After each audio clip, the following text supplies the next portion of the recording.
نحمده ونستعينه ونستغفره ونعوذ بالله من شرور أنفسنا ومن سيئات أعمالنا من يهده الله فلا مضل له ومن يضلله فلن تجد له وليا مرشدا أما بعد Alhamdulillahirabbil alamin, segala puji bagi Allah Subhanahu wa taala yang telah memberikan kita berbagai macam kenikmatan, nikmat iman, kemudian nikmat kita menjadi seorang muslim, kemudian tentunya juga nikmat sehat walafiat gitu kan. Sehingga kita masih bisa diberikan kesempatan oleh Allah Subhanahu wa taala untuk berthalabul ilmi, untuk mempelajari salah satu ilmu syariat itu kan, yaitu ilmu ilmu tajwid gitu. Dan alhamdulillah juga kita sudah membahas salah satu muallafat atau karangan-karangan dari ulama muasirin gitu kan, atau ulama kontemporer, yaitu Syekh Dr. Ibrahim Taufik Dhamrah hafizahullah taala, atau Taufik Ibrahim Dhamrah hafizahullah taala, yaitu salah satu kitabnya adalah Al-Itqan gitu kan. Itqan, dan kitab ini berisi tentang poin-poin yang yang menjadi perhatian khusus ketika kita membaca dengan riwayat Hafiz dari jalur Syatibiyah gitu kan. Sekali lagi bahwasanya yang ada dalam kitab ini bukan hanya sekedar, maksudnya bukan poin-poinnya itu bukan hanya sekedar sampai 90 gitu kan. Tapi masih banyak lagi gitu kan, kalau misalnya kita mau bedah lagi kesalahan-kesalahan atau poin-poin yang sangat penting gitu kan ketika kita membaca dalam riwayat Hafiz. Sehingga dalam kitab ini itu disebutkan 92 poin itu lil hasr gitu kan. Untuk ya sekedar cukup aja gitu kan, lil hasr gitu. Tapi kalau kita kaji ulang lagi mungkin akan menemukan banyak poin-poin gitu kan, mungkin bisa sampai ratusan atau ribuan gitu kan, seperti itu. Kemudian alhamdulillah juga kita sudah menyelesaikan atau membahas dari poin pertama sampai poin ke 80 gitu kan ya. Tinggal poin 81 sampai poin 92 insyaallah. Kemudian insyaallah kita lanjutkan pada poin ke-81 ini, pada ayat maliyah halaka anni sultaniyah itu, dalam riwayat Hafiz dari jalur Syatibiyah, dia itu dibacanya dua cara baca gitu kan. Yang pertama dengan saktah, yang kedua dengan idgham gitu kan. Idgham mislain gitu kan. Idgham mutamatsilan atau mislain gitu kan. Sehingga dalam riwayat Hafiz sendiri, pada kata maliyah halaka ini dikategorikan sebagai saktah jaizah gitu kan. Yang maksud dengan saktah jaizah itu berarti ada cara baca lain selain saktah gitu kan. Beda dengan saktah wajibah pada misalnya waqilaman roko gitu kan. Seperti itu. Adapun pada kata maliyah halaka, dia ini saktah jaizah. Karena masih ada cara baca lain selain dengan saktah, yaitu dengan idgham gitu kan. Maka di sini dikatakan al-awwalu as-saktu ma'al idhar wa huwa wajhul muqaddam gitu kan. Karena kalau misalnya kita membaca dengan saktah, maka nggak boleh diidghamkan gitu kan. Sehingga salah satu mawani' gitu kan. Mani' min mawani' al-idgham gitu kan. Penyebab tidak dibolehkannya mawani' saktah itu adalah idgham gitu kan. Jadi penyebab dilarangnya idgham itu adalah saktah gitu kan. Contohnya pada kata bal rona gitu kan. Kalau kita baca dengan saktah maka nggak boleh kita idghamkan. Nggak bisa baca bar rona, tapi bal rona gitu kan. Tapi kalau misalnya yang baca dengan selain saktah, maka dia diidghamkan gitu kan. Karena melihat hukum aslinya. Kalla barron gitu kan. Seperti itu. Maka di sini dibacanya dengan saktah maliyah halaka, maliyah halaka, itu kan, berhenti sejenak tanpa mengambil nafas itu kan. Kemudian yang kedua itu dengan idgham langsung tanpa jeda gitu kan, atau tanpa jeda. Jadi maliyah halaka, maliyah halaka, maliyah halaka anni sultaniyah, sultaniyah gitu kan. Kemudian di sini juga yang kedua tadi asani al-idgham mutamatsilan shaghir. Dinamakan shaghir tadi karena yang huruf pertama itu sukun, kedua berharokat itu kan, maliyah sama halaka. Kemudian pada kata maliyah halaka ini disebut sebagai ha ustaktah itu kan, atau ha ustakt itu kan. Kayak misalnya eh, apa namanya? pada surat Al-Baqarah lam yatasannah gitu kan. Lam yatasannah. Mungkin nanti akan kita bahas di pertemuan selanjutnya apa itu hak sakta dan hak dhamir dan sebagainya itu. Insyaallah. Nah, sehingga di sini apa namanya itu aslinya adalah mali gitu kan. Tapi dia dibacanya itu dengan sakta. Maliyah, maliyah, maliyah gitu kan. Harusnya itu mali atau malia gitu kan, tapi dibacanya untuk menjelaskan huruf huruf huruf akhir gitu kan. Maka dia diberi diberi apa namanya? Diberi sakta atau diberi haus sakta. Maliyah, maliyah gitu kan. Kitabi harusnya itu kitabi, tapi untuk menjelaskan kata kitabi itu ketika wakaf maka kita tambah dengan haus sakta. Maka jadinya kitabiyah, kitabiyah gitu kan. Seperti itu yang Anda dapatkan dari muhadharahnya bersama bersama Dr. Kahilah gitu kan, Syekh Kahilah. Kemudian pada poin ke-82 itu dibacanya dengan sakta, tapi di sini sakta wajibah karena tidak ada cara lain selain dibaca dengan sakta gitu kan. Jadi bacanya waqilaman roko, waqilaman roko. Tapi kalau misalnya untuk yang membaca tanpa sakta gitu kan, selain riwayat Hafiz, maka dibacanya waqila marroko, marroko gitu kan. Jadi dibacanya itu dengan idgham gitu. Adapun kalau misalnya kita baca dengan sakta, maka harus kita izharkan gitu. Maksudnya izhar adalah kita menjelaskan huruf, semua huruf gitu. Lamnya, kemudian apa namanya? Iya lamnya dan sebagainya itu. Bal, itu kan bal, ron, man. Kita jelaskan mimnya, kemudian nunnya dan sebagainya. Kemudian pada poin ke-83 al-waqfu ala qauli ta'ala salasila yuqafu 'alaiha biwajhain. Al-awwal itsbatul alif salasila wa huwa wajhul muqaddam. Atsani hadzful alif wa taskinil lam atsaniyah. Salasil. Jadi dalam riwayat Hafiz dari jalur Syatibiyah ada yang dinamakan dengan alifatus sab'ah atau alifatus sab'ah gitu kan.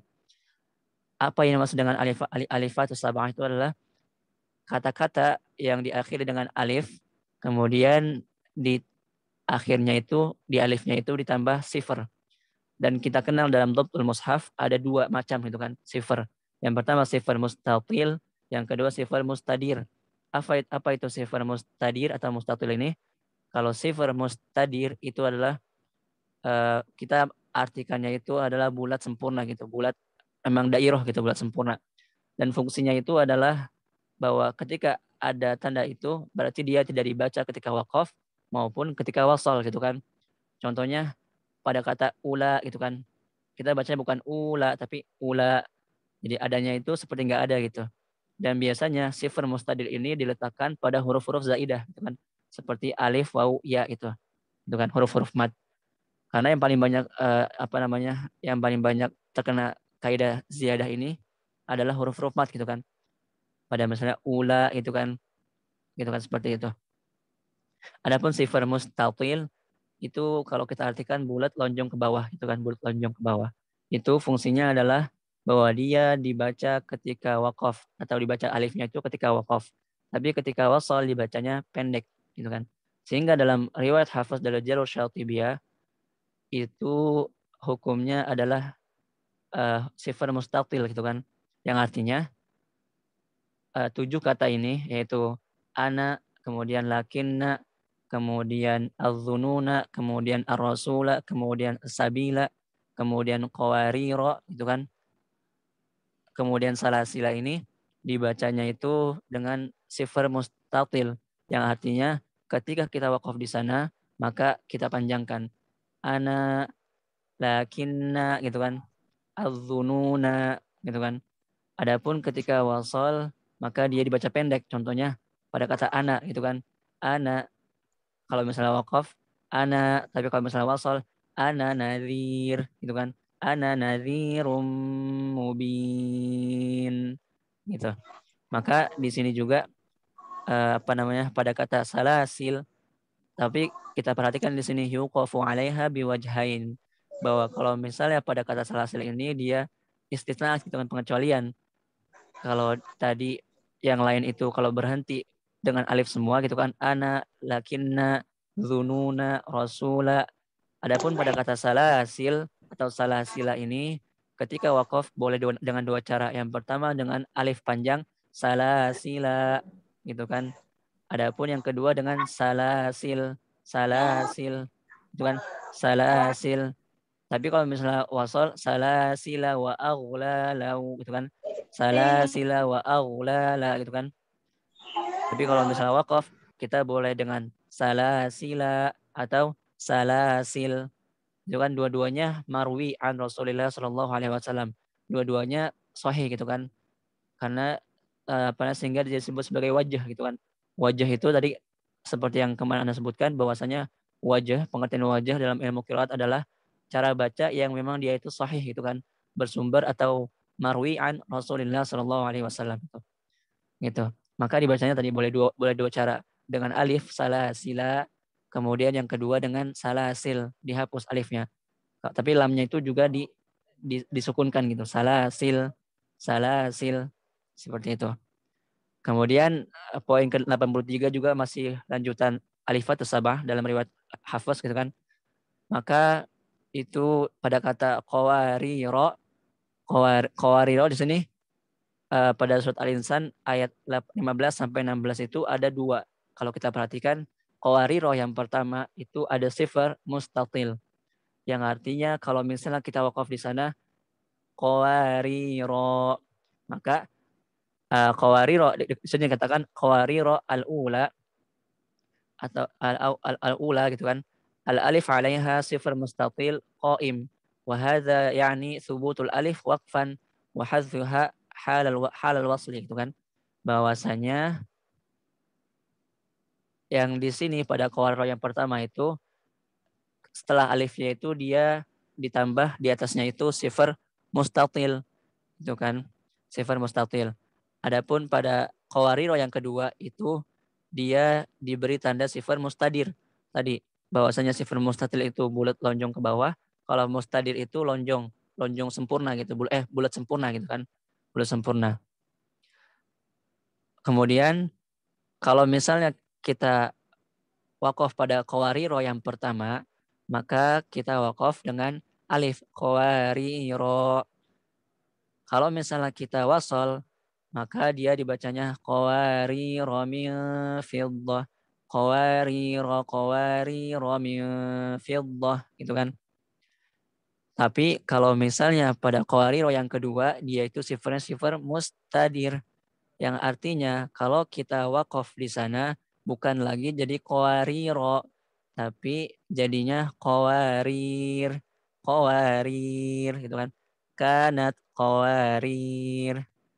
Maka dibacanya bukan qawariro lagi, tapi qawarir. Karena qawariro yang kedua itu bukan sifar mustatil, tapi sifar mustadir.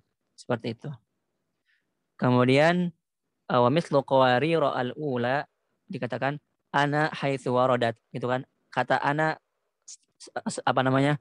Bagaimanapun kita menemukan kata ana dalam Al-Qur'an, maka dia itu ketika wakaf dibaca ana itu kan, kecuali apa namanya anasia kemudian anamila dan uh, anak-anak yang dia itu bukan artinya bukan saya itu.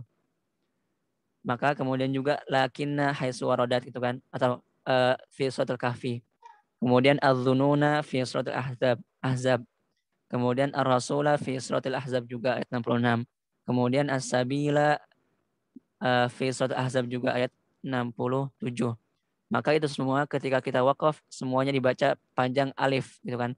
Salasila, lakinna, adzununa, kecuali pada kata salasil atau salasila dia bisa wakaf salasila atau salasil seperti itu.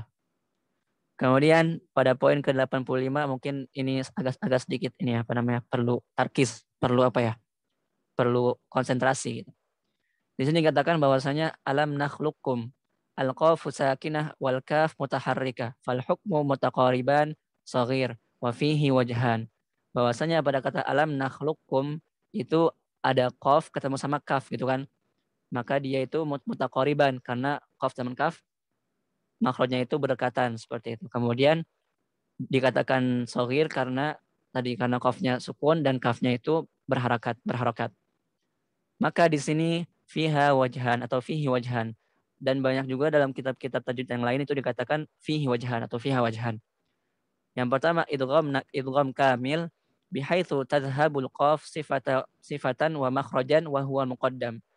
Yang kedua idgham naqis bihaitsu tabqa sifatul isti'la fil qaf. Tabqa sifatul isti'la fil qaf. Jadi untuk cara pengidghaman atau mengidghamkan qaf dengan kaf pada kata alam nakhluqum ini, dia itu diidghamkan pertama dengan idgham kamil yang artinya udah nggak ada lagi sifat dari qafnya gitu kan. Udah nggak ada lagi sifat dari qafnya. Adapun idgham naqis itu adalah ketika kita mengidghamkan masih ada sifat dari qaf yaitu sifat isti'la. Kemudian di sini Dr. Ibrahim Taufik Domra mengatakan di situ ada wajhan, fiha wajhan. Tapi harus kita rinci lagi gitu kan. Harus kita rinci lagi bahwasanya dalam Torik Syatibiyah pun juga dalam Torik Thayyibatun Nashr yang artinya qiraat Asy Kubra itu dalam riwayat Hafiz atau dalam riwayat Hafiz dari Jalur Syatibiyah bahkan Thayyibah itu nggak ada yang membaca dengan idgham naqis. Karena yang membaca atau waradat hadhihi aqwal itu kan bahwasanya idgham naqis itu dari dua orang. Yang pertama Makki ibni Abi Thalib, yang kedua Abu Bakar ibni Mihran. Abu Bakar ibni Mihran ini adalah mu'alif kitab Al-Ghayah fil Qiraatil Ashr. Nah, dua orang ini saja yang menyebutkan bahwasanya pada kata alam nakhluqum ini boleh dibaca dengan idgham naqis atau wajhan. Seperti itu. Adapun yang dalam kitab lainnya seperti dalam kitab Taisir karya Imam Abu Amr Ad-Dani yang dia itu menjadi asli Syatibiyahnya juga, kemudian dalam matan Syatibiyah juga seperti itu dibacanya itu semuanya itu, kemudian dalam kitab yang lainnya itu semuanya itu mengatakan bahwasanya idgham pada alam nakhluqum ini hanya ada satu cara yaitu idgham kamil. Adapun idgham naqis itu hanya dari dua orang tadi yaitu riwayatnya Makki bin Abi Thalib Al-Qaisi kemudian Abu Bakar ibni Mihran. Dan kalau kita lihat di turuk Imam Hafiz dari jalur Syatibiyah bahkan jalur Thayyibah yang ada yang ada 54-an gitu kan, 54-an torek gitu kan dalam dalam jalur atau dalam kitab An-Nashr itu. Di situ nggak ada jalurnya Makki ibn Abi Thalib dan Abu Bakar ibn Mihran seperti itu. Sehingga kalau misalnya nggak ada jalur dari dua orang itu maka bahwasanya dalam dari segi torik itu kan dari segi torik maka nggak ada cara baca dengan idgham naqis gitu. Semuanya itu membaca dengan idgham kamil seperti itu. Adapun kalau misalnya ketika kita talaki dengan guru kita kemudian guru kita mengajarkan dengan idgham naqis itu kita meyakininya bahwa dia itu adalah khilaf tajwid bukan khilaf torik gitu. Jadi yang maksud dengan khilaf tajwid itu seperti mad alil sukun. Bahwasanya mad alil sukun itu bisa dibaca 2, 4 atau 6 gitu kan. 2, 4, 6. Kemudian tapi ketika kita talaki atau ketika kita membaca Al-Qur'an, apakah kita membaca semuanya gitu?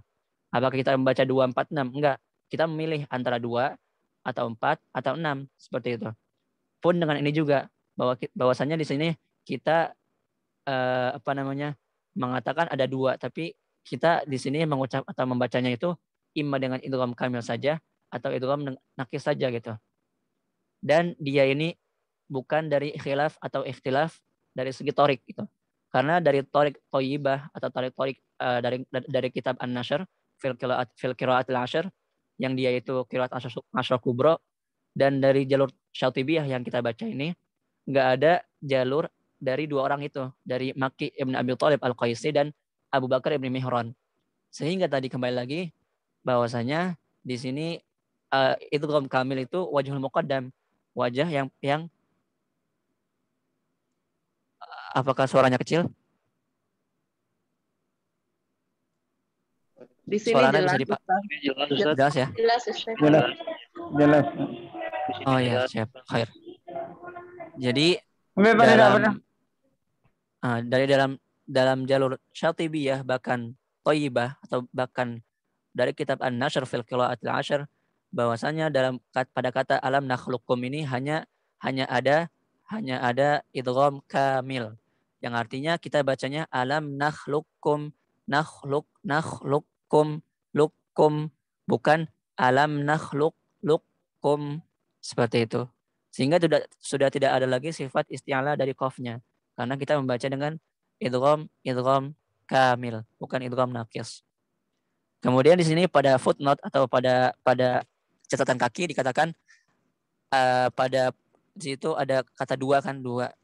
Kemudian di catatan kaki kita lihat Al-Fathur Rahmani fi syarhi Kanzil Ma'ani bi tahrin Hizl Amani fil qiraat li Sulaiman ibn Husain Al-Jamzuri tahqiq Syarif Al-Adawi Safhah 50 wa qala ad-Dabba' dhahaba jumhur ahlul ada ila idghamil qaf fil kaf idghaman kamilan. Jadi bahwasanya Syekh Ali Muhammad Dabba' dalam kitabnya Sharihun Nas gitu kan. Dalam kitab Sharihun Nas beliau mengatakan dhahaba jumhur ahlul ada ila idghamil qaf fil kaf idghaman kamilan. Bahwasanya kebanyakan para ahli ada itu membaca qaf dan kaf ini dengan idgham kamil. Wa dhahaba Makki wa Ibn Mihran ila idghamihima idghaman naqisan bihaitsu tabqa sifatul isti'la fil qaf. Dan beliau melanjutkan bahwasanya ada dua orang yang membaca dengan idgham naqis yaitu Makki ibn Abi Thalib Al-Qaisi kemudian Abu Bakar ibn Mihran. Dan walaisa Makki wa ibn Mihran min tariqina atau min turukina. Dan beliau menjelaskan lagi bahwasanya dua orang itu enggak ada loh jalurnya itu dari torik kita gitu, dari torik Thayyibah, dari torik An-Nashr pun juga dengan Syatibiyah seperti itu. Kemudian beliau mengatakan fakullu ma dzakarahul muharrarun anna fihima wajhan la da'i lahu. Jadi enggak maksudnya enggak perlu diperdebatkan gitu. Karena apa namanya tadi bahwasanya yang dipilih itu adalah idgham kamil. Adapun idgham naqis itu dari dua orang tadi. Yang pertama Makki ibn Abi Thalib Al-Qaisi, yang kedua Abu Bakar ibn Mihran. Seperti itu. Tadi berarti intinya kita membacanya dengan idgham kamil saja. Dan kita kalau misalnya kita mempercayai bahwa dia itu idgham apa namanya? Ada idgham naqis juga gitu kan. Bahwa itu adalah ikhtilaf tajwidi yang artinya bukan torik gitu kan. Bahwasanya harus kita garis bawahi bahwasanya dari jalur Syatibiyah bahkan dari jalur An-Nashr fil Qira'atil Ashr atau dari jalur Thayyibat An-Nashr itu enggak ada yang membaca dengan idgham naqis karena enggak ada jalurnya dari dua orang tadi gitu kan. Kemudian Imam Jazari mengatakan wal khulfu min akhluqum waqa gitu kan. Bahwasanya beliau mengatakan ada ikhtilaf pada kata nakhluqum tadi. Dan kita harus garis bawahi ikhtilaf itu atau yang dimaksud dengan Ibnul Jazari itu adalah ikhtilaf am gitu. Bukan khusus pada riwayat Hafiz tapi umum gitu kan. Untuk semua riwayat atau semua qiraat seperti itu.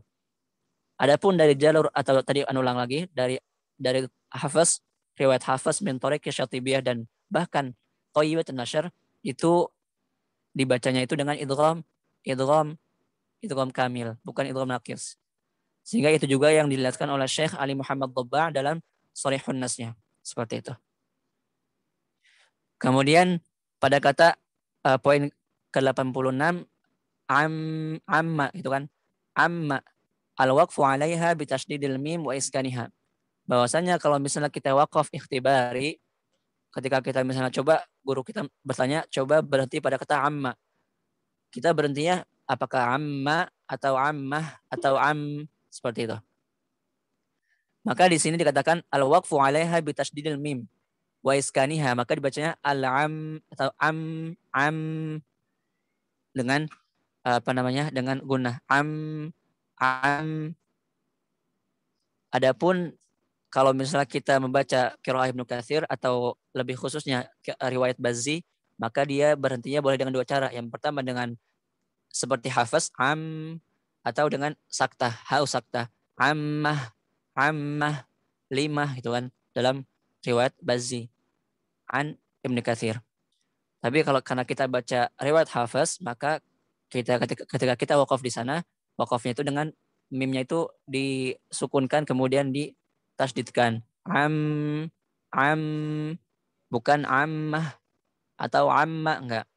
Tadi karena harus apa namanya? Selalu kita ingat kaidahnya al-arabu la yabda'u bisakin wa la yaqif 'inda mutaharrik. Selamanya orang Arab itu kalau berhenti, kalau wakaf itu nggak mungkin dia wakaf dengan huruf berharokat. Nggak mungkin dia berhenti amma, nggak bisa. Kalau wakaf maka dia harus disukunkan. Seperti itu. Kemudian poin ke-87 sama udah kita bahas gitu. Maka dibacanya kalla bal rona. Adapun kalau riwayat yang membaca atau selain hafaz membacanya baron, atau yang baca ada juga yang baca dengan imalah barren, seperti itu. Kemudian pada poin ke-88 al-intibahu 'inda wasl basmalah bi awwal suratil 'alaq ila anna hamzata iqra hamzatul wasl. Harus kita garis bawahi di sini bahwasanya hamzah pada kata iqra itu hamzatul wasl. Sehingga kalau misalnya kita melihat kaidah, dia akan hilang kalau misalnya dia disambung dengan ayat sebelumnya. Dan dia akan tetap dibaca hamzatul waslnya, harokatnya itu ketika misalnya dia itu dibaca awal kata gitu kan, tadi kayak misalnya iqra gitu kan, bukan kro nggak bisa, karena tadi kaidahnya al arabu la yabda'u bisakin, sehingga dia ditambah dengan hamzatul wasl, iqra iqra iqra.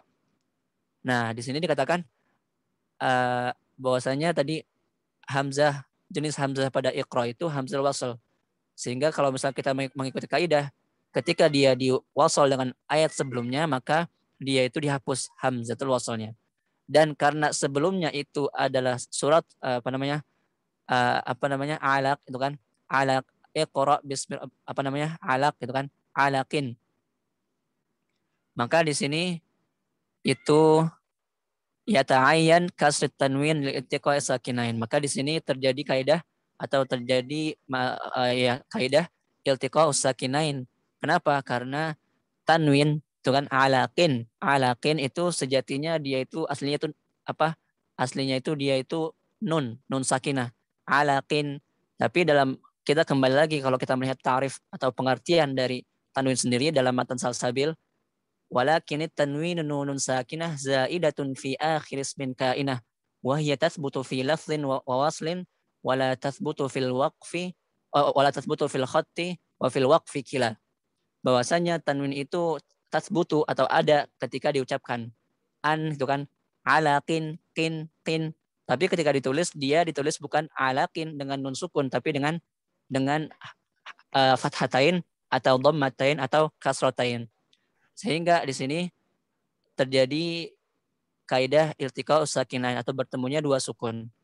Yaitu sukun pertama pada alakin, pada nun sukun alakin, dan pada hamzah wasal iqra atau pada qaf berharokat sukun tadi. Gitu kan? Karena hamzatul wasalnya udah hilang gitu, sehingga dia bertemu dengan sukun pada qaf tadi. Nah, kemudian di sini bagaimana caranya? Bagaimana caranya kalau misalnya kita mau wasal? Kaidahnya adalah kalau misalnya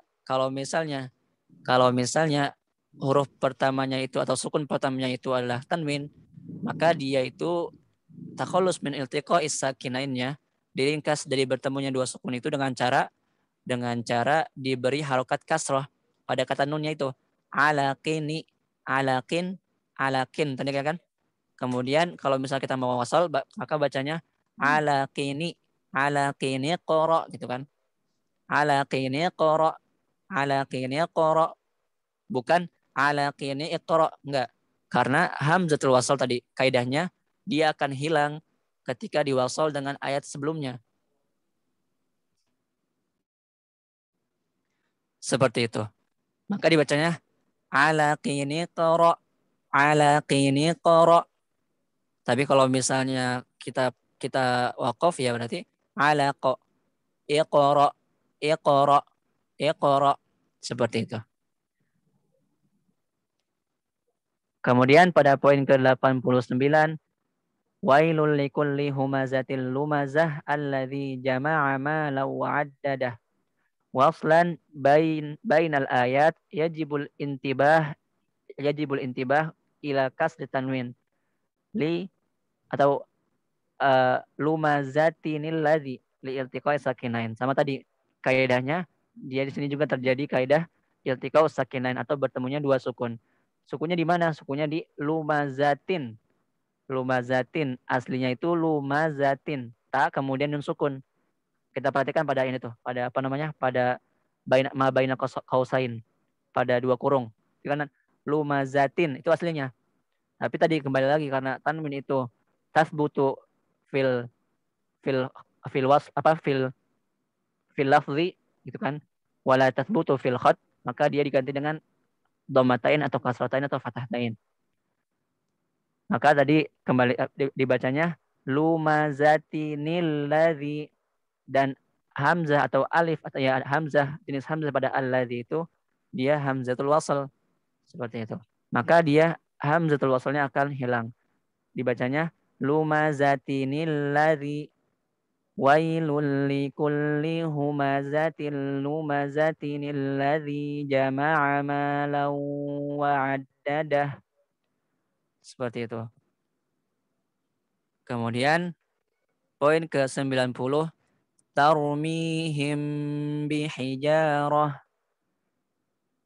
Sebagaimana perkataan Syekh Sulaiman Al-Jamzuri dalam matan tuhfanya, wal mimu intas kun taji qoblal hija la alifin layinatin lidhil hija ahkamuha thalathatun liman dhabat ikhfa'un idghamun wa idharun faqat wal awwalu ikhfa'u indal ba'i wa sammihi syafwiyya lil qurra'i. Bahwasanya ketika mim mati atau mim sukun bertemu dengan ba, maka dia itu harus diikhfakan. Ikhfakan disamarkan mimnya karena bertemu dengan ba. Kemudian di sini sebelumnya juga udah anak pernah bahas gitu kan.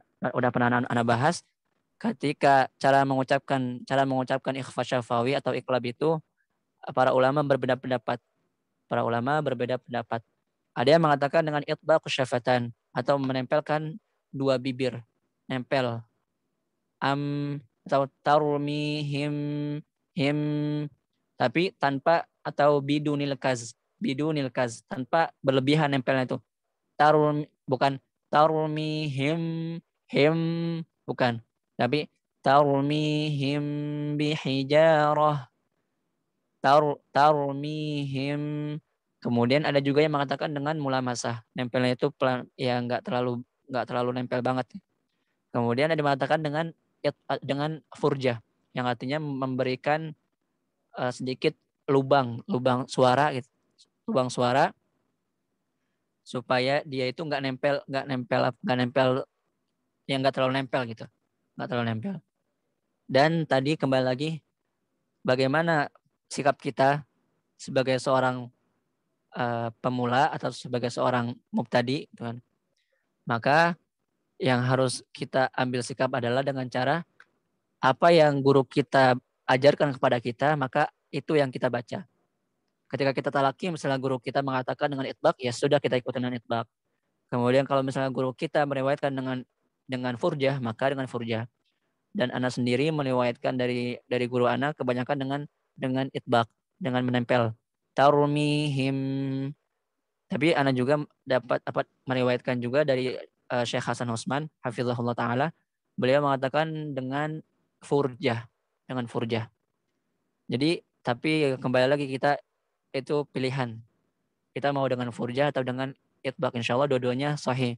Karena mereka juga para ulama nggak mungkin memberikan pendapat itu dengan hawa mereka, dengan hawa nafsu mereka, dengan hawa nafsu mereka.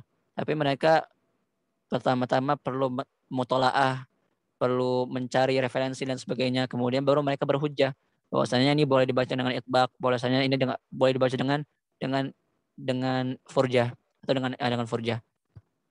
Adapun perkataan Syekh atau Dr. Aiman Rusdi Suaid, beliau mengatakan bahwasanya tarkul furjah amrun muhdats, bahwasanya bahwasanya membaca dengan furjah itu adalah sesuatu yang baru, Dan beliau meriwayatkan dari guru-gurunya itu dengan itbaq syafatan, menempelkan dua bibir. Kemudian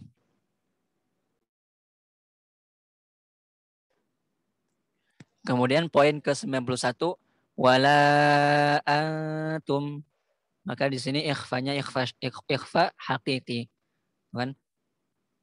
Sudah kita bahas juga apabila nun sukun bertemu dengan ahadul ahruf, itu kan salah satu huruf, sif sana kam jada syakhsun qad sama dum tayyiban zid fi tuqan zalima, itu maka dia masuk ke huruf-huruf ikhfa.